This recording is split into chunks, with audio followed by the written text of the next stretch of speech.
Why did you drift apart from your family? I grew up in one of those families that looked perfect if you just glanced. Our holiday cards always had matching outfits and some corny tagline. We had dinner together every single night. On vacation, we wore color-coded shirts and collected mugs from every place we visited. People used to tell us we looked so happy. But inside the house, this quiet pressure never went away. It wasn't loud or dramatic. It was the kind of pressure you only noticed if you stopped trying to meet it. My older brother had everything lined up for him. Varsity sports, top of his class, business degree, and a job at our dad's real estate firm by the time he was 22. My parents treated him like the family's investment that had finally paid off. My younger sister was impulsive and loud, but it worked for her. When she lashed out or skipped class, my mom would say she was just passionate. When I cried after being ignored, I was told I was being too sensitive. I was the middle one, the one who kept the peace. I figured out early that things stayed calm if I smiled and stayed quiet. When I had feelings that didn't match the script, I kept them to myself. I don't even realize how much I was disappearing into that role until I was out of the house. After college, I became a social worker. I knew it wasn't glamorous, but I felt I was doing something real.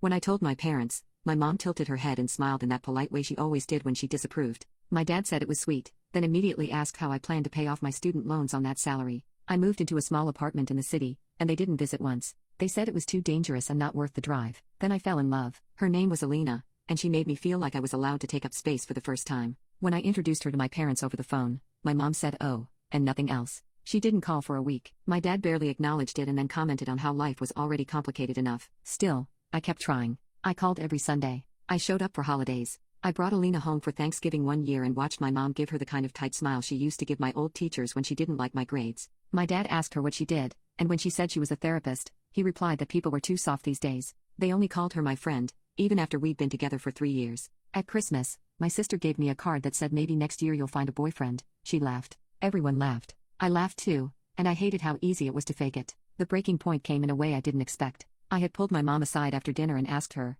just once, to call Alina by her name. I said it kindly. I told her it hurt to see Alina treated like a stranger. She looked at me with that same practiced face and said, "We're trying, but maybe next time you should come alone. That might be easier for everyone." I stood there, holding a dish towel in one hand, and just nodded. I helped clean the kitchen, said goodbye to everyone, and drove home without looking back. After that, I didn't call. I didn't go back. Weeks passed, then months. No one reached out. No one asked why. They just let the silence settle in like dust. Now I live a different kind of life. My circle is smaller but feels fuller. Alina and I cook dinner and leave the dishes in the sink without guilt. Her parents send me texts that say things like "we miss you" and mean it. Sometimes I still think about the version of my family I wished existed, but I no longer feel ashamed for letting go of the one that made me feel invisible.